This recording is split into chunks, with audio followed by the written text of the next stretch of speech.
Lift him up, higher. Lift him up, higher. Brothers, lift him up, higher. Sisters, lift him up, higher. People, lift him up. Everybody, lift him up, higher. So lift him up, higher. So lift him up, higher. Come and see, oh. Father, we pray that tonight you speak to us at the beginning of this festival of prayer. We know, O Lord, that is what you have asked us to do. Amen. Because there is a reward when we obey to your words. Amen. Father, tonight again, this is the first word for tonight. Let these words transform our life in the name of Jesus. Amen. Father, start reposition our life in the name of Jesus. Amen. Wherever we have been away from our position, we want to come back tonight in the name of Jesus. Amen. Where we belong, where our blessing have been prepared. Amen. We cover our life, Almighty God, under the blood of Jesus. Lord of Jesus. Let your name be glorified, Father, Amen. from now and forever. In Jesus' name we have prayed, and let someone shout a big amen. Amen. You may be seated in Jesus' name. I have the privilege tonight to introduce the topic in the night vigil, knowing that tomorrow preachers are going to stand and continue according to what God has put into their life. And I take my scripture from the book of 1 Kings 8 from verse 20. 1 Kings 8 verse 20. There is a position that you will surely reach in the mighty name of Jesus. Amen. In 1 Kings 8 verse 20, this is the word of a man called Solomon. And he said, the Lord has performed his word that he spake, and I am rising up in the room of David my father, Amen. and sit on the throne of Israel as the Lord promised, and have built an house for the name of the Lord God of Israel. Can somebody shout a big amen? Amen. This is the word that will follow us in these 3 days or 2 days remaining in this festival of prayer. Amen. Solomon said, people didn't want me to occupy the position. I met a lot of opposition around my life. I faced a lot of challenges. And if you remember the story of Solomon, if there is anyone that was not worthy to be the king of Israel, it was Solomon. Because Solomon was born out of a wedlock. He was born from a woman that entered into the life of David because of what? Because of selfish desire. David took the wife of another man, slept with that wife, impregnated that wife, and got a first child with that wife. And because God was not happy with what David said and did, the Bible said that the child died. But there is something that David did that touched the heart of God. Amen. He said, it was me that deserved that death, but God has allowed me to live to show me his mercy. Hallelujah.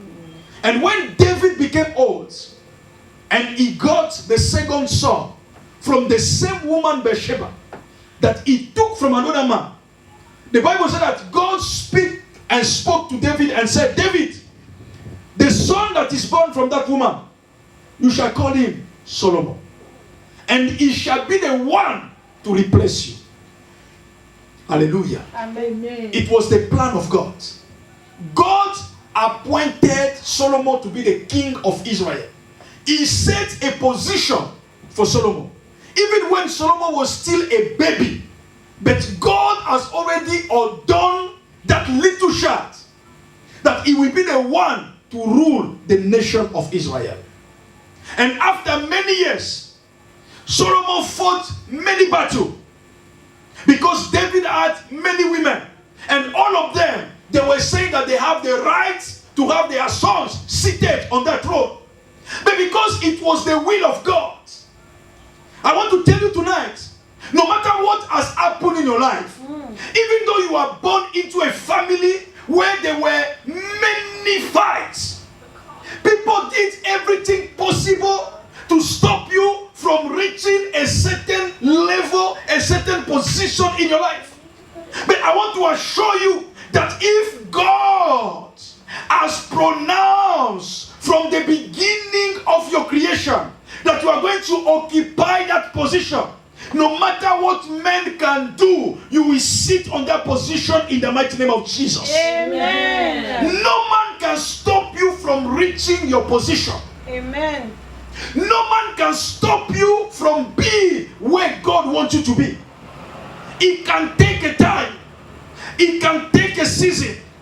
It can take years.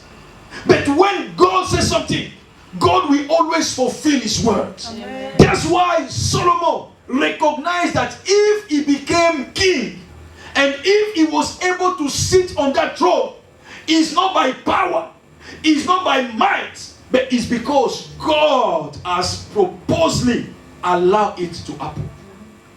You don't fight for what God has prepared for you. Amen. You don't fight for the things that God has proposed for you. Because he knows the right time that he will put you in that position. Amen. What you need is to understand the time. Am I talking to someone? Amen. Let me say now, we all need to take our divine position. Because there is a position that God has prepared for us. Amen. No matter what happened in our life, we need to remember that Christ died on the cross for us to do what? To take back our position. There is a position that we lost because of sin. But through Jesus Christ, we can now regain our position wherever we are. So because of Christ today, you can say, I can become what God wants me to be. Amen. I can sit where God wants me to sit. And nobody can stop you from sitting in that place. Hallelujah. So what are the things that can stop you from reaching your destiny? I just want to give you two of them.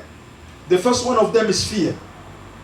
The first thing that will stop you from reaching your destiny or your place or your position is fear. Fear. Fear is a snare. Fear is an evil weapon. We're going to pray upon it just in 2 minutes. Proverbs 29:25. The Bible says that fear is a trap. Fear is a snare. The reason why many people cannot move into their place of destiny is because of fear. They don't know what will happen tomorrow. If I leave what I have now, am I sure that I can get it again? Hallelujah. Amen. In Jeremiah 20:10, the Bible says, evil is a weapon used by your enemy to prevail against you. Amen.